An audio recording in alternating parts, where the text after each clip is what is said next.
श्री गणेशाय नमः। श्री सीतारामचंद्र अभ्याम नमः। श्रीमद् वाल्मीकि रामायण बालकांड दूसरा सर्ग। रामायण काव्य का उपक्रम। तमसा के तट पर क्रोंचवध से स्तंभित हुए महर्षि वाल्मीकि के शोक का श्लोक रूप में प्रकट होना तथा ब्रह्मा जी का उन्हें रामचरित्र में काव्य के निर्माण का आदेश देना।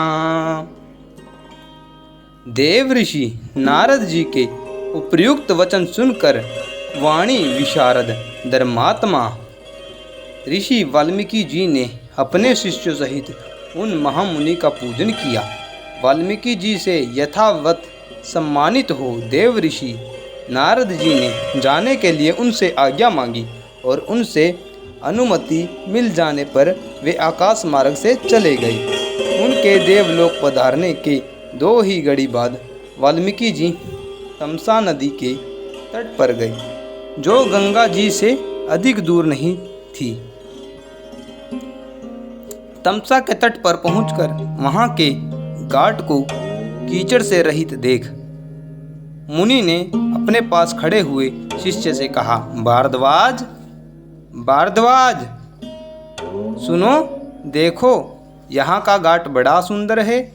इसमें कीचड़ का नाम नहीं है। यहाँ का जल वैसा ही स्वच्छ है जैसा सत्पुरुष का मन होता है। तात सुनो, यहीं कलश रख दो और मुझे मेरा वकल दो। मैं तमसा के इसी उत्तम तीर्थ में स्नान करूंगा। महात्मा वाल्मीकि के ऐसा कहने पर नियम परायण शिष्य भारद्वाज ने अपने गुरु मुनिवर वाल्मीकि को वकल वस्त्र दिया। शिष्य के हाथ से वकल लेकर वे जितेंद्रिय मुनि वहाँ के विशाल वन की शोभा देखते हुए सब ओर विचरने लगे। उनके पास ही क्रोंच पक्षियों का एक जोड़ा, जो कभी एक दूसरे से अलग नहीं होता था, विचर रहा था। वे दोनों पक्षी बड़ी मधुर बोली बोलते थे। भगवान वाल्मीकि ने पक्षियों के उस जोड़ों को वहां देखा। उसी समय पाप पूर्ण विचार रखने वाले एक निषाद ने, जो समस्त जंतुओं का अकारण वैरी था, वहां आकर पक्षियों के उस जोड़े में से एक नर पक्षी को मुनि के देखते देखते बाण से मार डाला। वह पक्षी खून से लथपथ होकर पृथ्वी पर गिरा पड़ा और पंख फड़फड़ाता हुआ तड़पने लगा। अपने पति के हत्या हुई देख उसकी भार्या क्रोंचनी करुणाजनक स्वर में चित्कार कर उठी।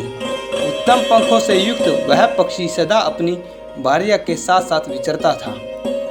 उसके मस्तक का रंग तांबे के समान लाल था और वह काम से मतवाला हो गया था।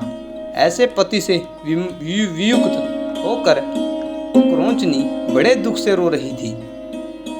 निषाद ने जिसे मार गिराया था, उस नर पक्षी की वह दुर्दशा देख उन धर्मात्मा ऋषि को बड़ी दया आई। संभावत करुणा का अनुभव करने वाले ब्रह्म ऋषि ने यह अधर्म हुआ है ऐसा निश्चय करके रोती हुई क्रोंचनी की ओर देखते हुए निषाद से इस प्रकार कहा, निषाद सुनो, तुमने नित्य निरंतर कभी भी शांति ना मिले, क्योंकि तूने इस क्रोंच के जोड़े में से एक की जो काम से मोहित हो रहा था बिना किसी अपराध के कारण हत्या कर डाली है। ऐसा कहकर जब उन्होंने इस पर विचार किया, तब उनके मन में यह चिंता हुई कि ओहो, इस पक्षी के शोक से पीड़ित होकर मैंने यह क्या कह डाला।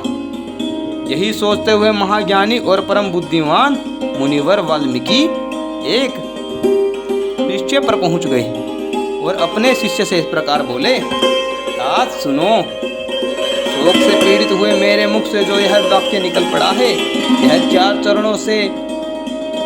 चरणों में अबंध है। इसके प्रत्येक चरण में बारंबार यानी 8 अक्षर है। तथा इसे वाणी के लय पर गाया भी जा सकता है। अंत मेरा यह वचन श्लोक रूप अर्थात श्लोक नामक छंद में अबंध काव्य रूप या यश स्वरूप होना चाहिए, अन्यथा नहीं। मुनि की यह उत्तम बात सुनकर उनके शिष्य भारद्वाज को बड़ी प्रसन्नता हुई और उसने उनका समर्थन करते हुए कहा, हाँ, आपका यह वाक्य श्लोक रूप ही होना चाहिए। शिष्य के इस कथन से मुनि को विशेष संतोष हुआ। तत्पश्चात उन्होंने उत्तम तीर्थ में विधि पूर्वक स्नान किया और उसी विषय का विचार करते हुए वे आश्रम की ओर लौट पड़े।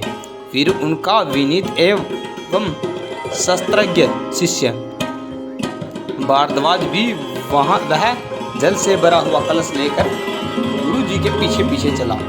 शिष्य के साथ आश्रम में पहुंचकर धर्मज्ञ ऋषि वाल्मीकि जी आसन पर बैठे और दूसरी बातें करने लगे, परंतु उनका ध्यान उसी श्लोक की ओर ही लगा था। इतने में ही अखिल विश्व की सृष्टि करने वाले सर्व समर्थ महातेजस्वी चतुर्मुख ब्रह्मा जी मुनिवर वाल्मीकि जी से मिलने के लिए समय उनके आश्रम पर आए। उन्हें देखते ही महर्षि वाल्मीकि सहसा उठकर खड़े हो गए। वे मन और इंद्रियों को वश में रखकर अत्यंत विस्मित हो हाथ जोड़ चुपचाप कुछ काल तक खड़े ही रह गए, कुछ बोल ना सके। तत्पश्चात उन्होंने पाग, अर्घ्य, आसन और स्तुति आदि के द्वारा भगवान ब्रह्मा जी का पूजन किया और उनके चरणों में विधिवत प्रणाम करके उनसे कुशल समाचार पूछा। भगवान ब्रह्मा ने एक परम उत्तम आसन पर विराजमान होकर वाल्मीकि मुनि को भी आसन ग्रहण करने की आज्ञा दी। ब्रह्मा की आज्ञा पाकर वे भी आसन पर बैठे। उस समय साक्षात लोक पितामह ब्रह्मा सामने बैठे हुए थे। तो तभी वाल्मीकि का मन उस क्रोध पक्षी वाली घटना की ओर ही लगा रहा। वे उसी के विषय में सोचने लगे। ओहो, जिसकी बुद्धि वेर भाव को ग्रहण करने में ही लगी रहती है, उस पाप आत्मा व्याध ने बिना किसी अपराध के ही वैसे मनोहर कलरव करने वाले क्रोच पक्षी के प्राण ले लिए। यही सोचते सोचते उन्होंने क्रोच के अंतर्नाद को सुनकर निषाद को लक्ष्य करके जो श्लोक कहा था उसी को फिर ब्रह्मा जी के सामने दोहराया। उसे दोहराते ही फिर उसके मन में अपने दिए हुए साप के औचित्य का ध्यान आया। तब वे शोक और चिंता में डूब गए।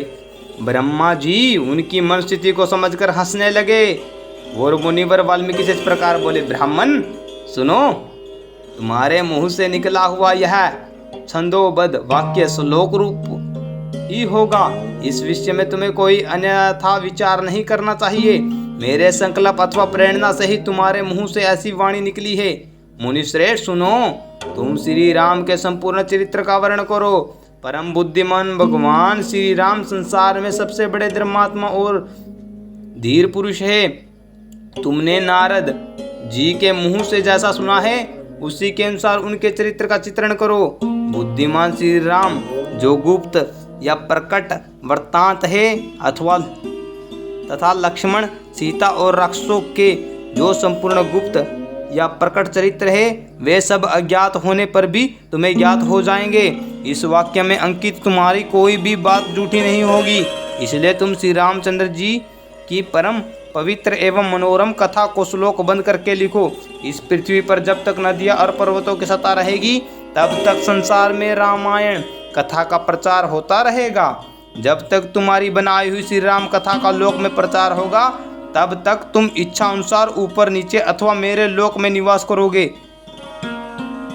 ऐसा कहकर भगवान ब्रह्मा जी वहीं अंतर्ध्यान हो गए और उनके वही अंतर्ध्यान होने से शिष्य सहित भगवान वाल्मीकि मुनि को बड़ा विस्मय हुआ।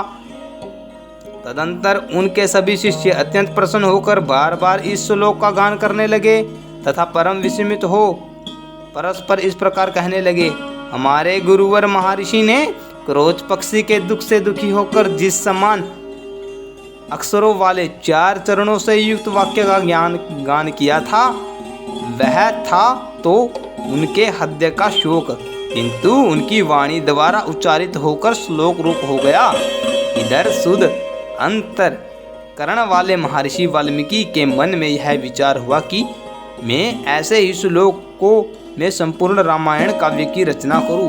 यह सोचकर उदार दृष्टि वाले उन यशस्वी महर्षि ने भगवान श्री रामचंद्र जी के चरित्र को लेकर हजारों श्लोकों से युक्त महाकाव्य की रचना की, जो उनके यश को बढ़ाने वाला है।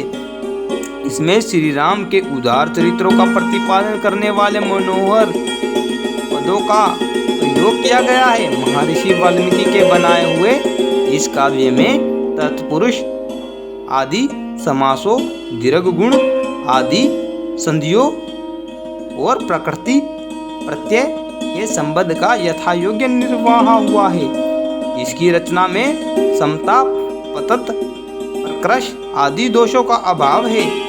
पदों में माधुर्य है और अर्थ में प्रसाद गुण की अधिकता है। भावुक जनों सुनो। इस प्रकार शास्त्रीय पद्धति के अनुकूल बने हुए इस रघुवीर चरित्र और रावण वध के प्रसंग को ध्यान देकर सुनो। इस प्रकार श्री वाल्मीकि निर्मित आर्ष रामायण आदि काव्य के बालकांड में दूसरा सर्ग पूरा हुआ।